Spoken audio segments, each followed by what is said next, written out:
Move it, troopers! On the double! Fire!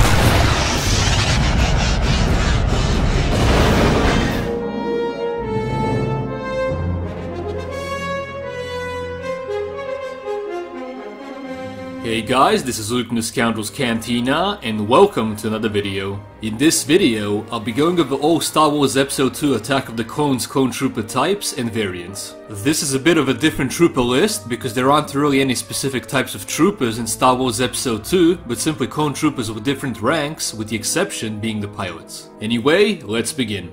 All of the troopers in this list are genetic replicas, aka clones of the legendary bounty hunter Jango Fett, and were modified with accelerated growth and raised in the cloning facilities on the planet Kamino. In the first 10 years of their lives, they were trained to become the greatest army in the galaxy and were indoctrinated with unwavering obedience to the Galactic Republic. Around 200,000 clone troopers in total participated in the first Battle of Geonosis, which we see in Attack of the Clones. They'll do their job well. I'll guarantee that. At number 1 are the regular clone troopers with Phase 1 armor that served as the main military force of the Galactic Republic.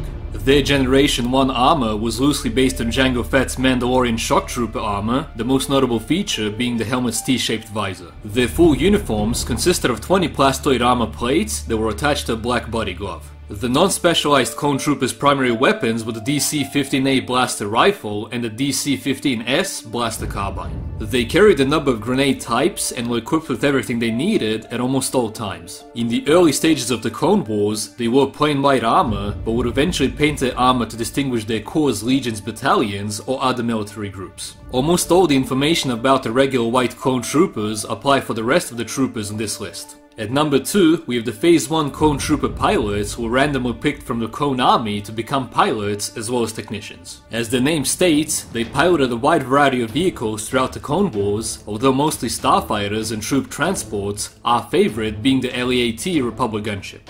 They were equipped with a bolt caster, a blaster pistol, and a supply dispenser containing medicine and ammunition. Phase 1 clone pilots had different helmets without the fins on top, as well as tubes connecting to the chest box that supplied oxygen. At number 3 are the Phase 1 clone trooper sergeants who were distinguished with olive green markings on their helmets, torso, and arms. They were trained to command squads, which consisted of 9 white regular clone troopers. Sergeants that acquired their ranks during the war didn't have olive green markings on their armor, unlike the ones who were trained for the specific rank. Clone sergeants were under the command of clone lieutenants that coordinated their squads into platoons. At number 4, we have the Phase 1 clone trooper lieutenants that were specifically trained as officers and recognized by blue markings on their helmets and torso armor. Clone lieutenants commanded platoons comprising of 4 squads, which was 36 troopers in total.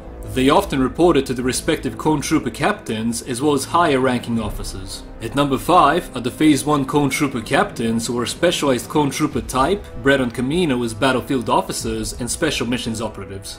They were recognized by the red markings going across their helmet and torso armor, although as the war progressed, the red markings no longer signified the rank of captain since it all became more customized. Clone trooper captains were assigned to lead companies of 144 standard clone troopers, which were divided into 4 separate platoons that were commanded by clone lieutenants. And finally, at number 6 are the Phase 1 clone trooper commanders who were recognized by the yellow markings going across their helmets and torso armor. They were specifically bred to be more independent and eventually become commanders, commanding regiments of 2,304 clone troopers, which were organized into 16 separate companies of 144 troopers. Just as with the rest, the yellow markings would slowly lose their meaning as the clone army started to customize their gear. This is seen with Commander Pons, who participated in the first Battle of Geonosis and would later have red armor markings when commanding the 91st Mobile Reconnaissance Corps.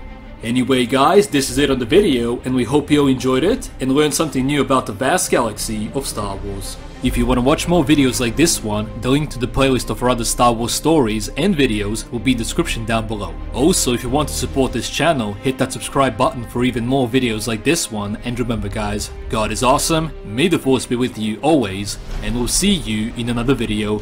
You Rebel Scum. This party's over.